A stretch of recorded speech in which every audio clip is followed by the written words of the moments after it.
박수 한 번만요. 네, 액션. 청년들이 가장 혼란스러워하는 부분이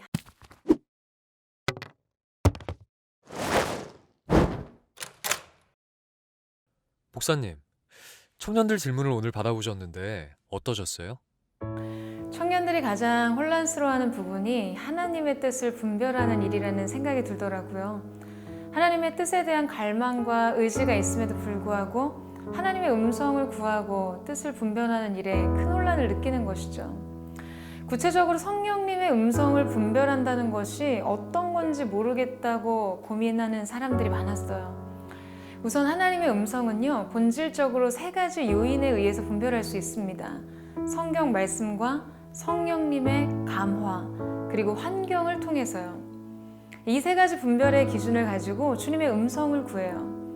하지만 청년들에게 이 세 가지 요소를 제시한다고 해도 여전히 개인적 체험의 영역에서 이 분별은 너무나 어렵고 성장이 더딘 영역이라고 여기는 것 같아요. 그런데요, 어떤 것에 대한 답을 내릴 때 답을 내리기 너무 어렵다면 가끔 배제의 원칙을 적용할 때가 있습니다. 오지선다 문제에서도 답이 확실히 눈에 띄지 않으면 확실히 아닌 것을 지워 나가잖아요.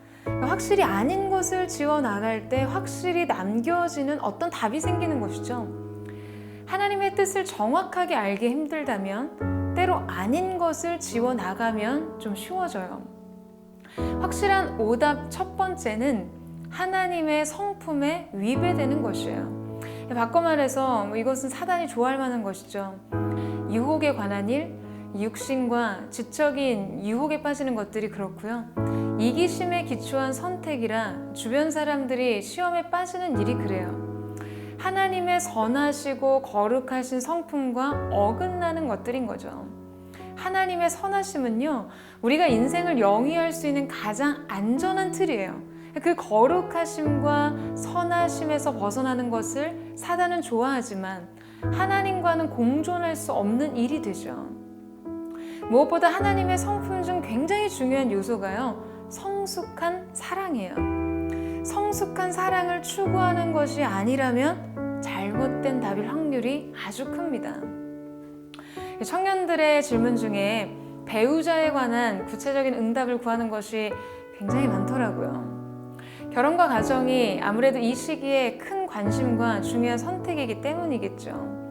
엉뚱하게도 배우자를 위해 기도하면서 하나님께서 자신에게 저 사람을 배필로 주셨다는 응답을 주장하는 청년들이 있어요. 그러면 전 일단 되묻습니다.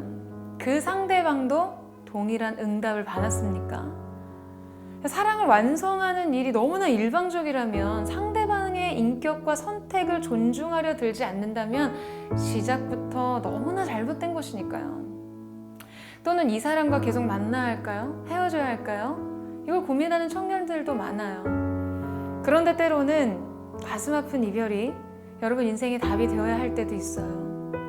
바로 그것이 서로에게 더 성숙한 사랑이 될 수 있을 때요. 상대를 사랑하는 것뿐만 아니라 자신을 사랑하고 건강하게 지켜낼 수 있는 선택이 될 때 말이죠. 헤어짐이 서로에게 다른 인생의 문을 열어줄 때 우리는 그 문을 열고 다른 방향을 선택할 수 있는 것이죠. 그러니까 항상 성숙한 사랑을 추구하면요, 답에 가까이 갈 수 있어요. 두 번째, 저의 경험상 아주 확실한 오답 중 하나는요, 조급함과 과도한 욕심이 끼어드는 것이에요. 신앙생활을 하다 보면 이 조급함과 욕심이 하나님의 방법과는 정말 함께 갈 수 없는 것이라는 것을 뼈저리게 느끼는 순간이 많습니다. 아무리 최종 목적이 선하고 다른 사람을 회방하는 것이 아닐지라도요.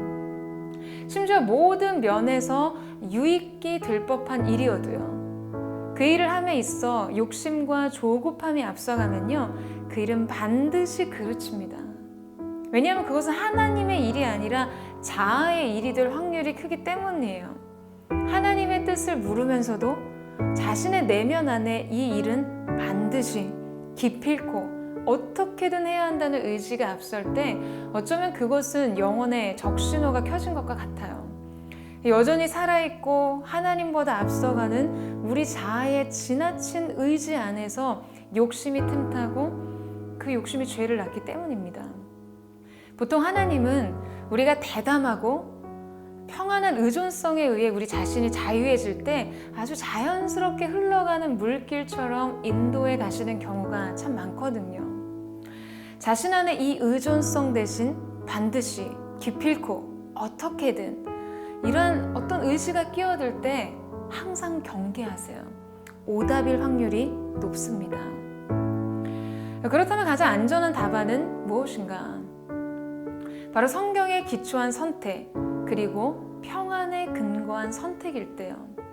여러분, 평안은요, 하나님의 사인이에요. 그런데 목회자들이 이런 말을 하면 정작 청년들이 목사님, 그 평안을 분별하기가 너무 어려워요 라고 아우성해요.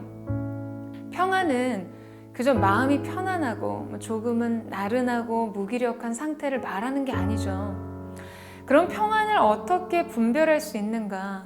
너무 쉬운 답이 있어요.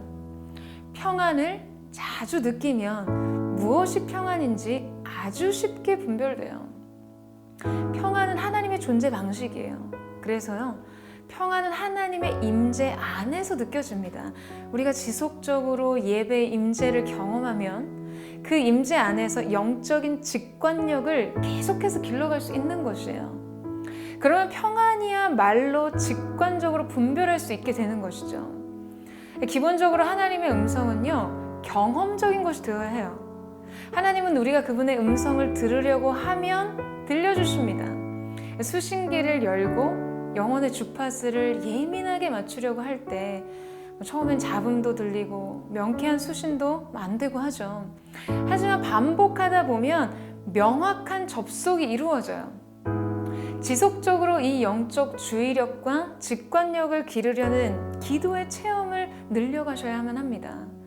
그리고 그 답을 분별할 때 앞서 말씀드린 것을 적용하며 분별하실 수 있는 것이죠. 목사님, 그럼 청년들에게 일반적으로 적용할 수 있는 방법 말고요. 개인적으로 목사님께서 하나님의 뜻을 분별하는 자신만의 방법이나 과정이 있을까요? 저는 저만의 확인 과정이 있죠.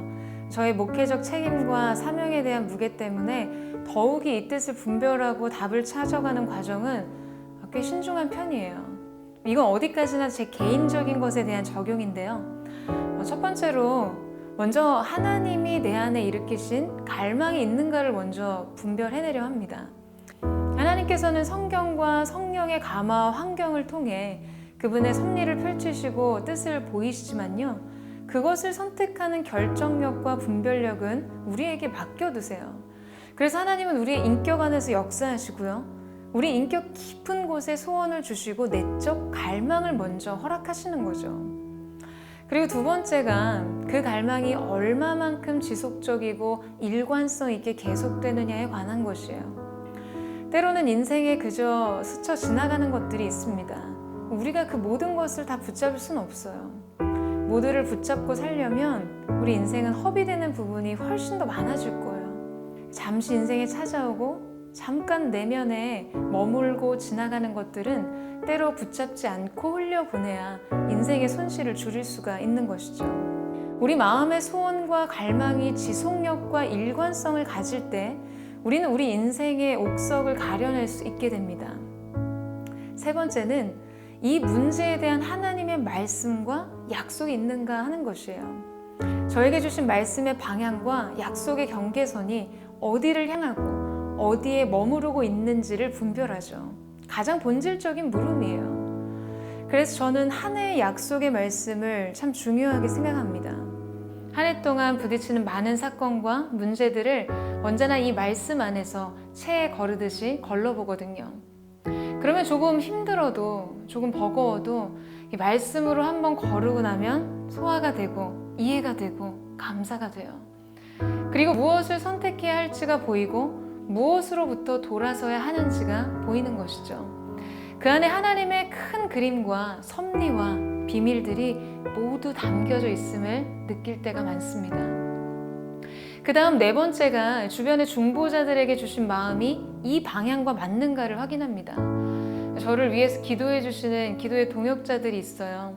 하나님과의 깊고 친밀한 사랑을 늘 유지하시는 겸손한 일꾼들이요. 중보자들이 동일한 음성을 분별하고 있는지를 늘 확인합니다.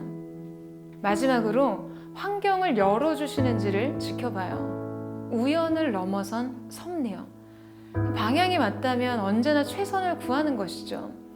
이 길이 맞다면 하나님이 열어주시는 그분의 방법, 최선의 축복을 기대하며 기다립니다. 그 최선이 열렸을 때 그 문으로 들어갈 수 있도록 하나님이 역사하시는 환경을 주시해야만 해요. 이게 나름 뒷심이 필요하거든요. 영적 지구력을 가지고 현실을 두드리고 열어갈 필요도 있어요. 그것이 진짜 하나님의 기쁘신 뜻이라면 말이죠.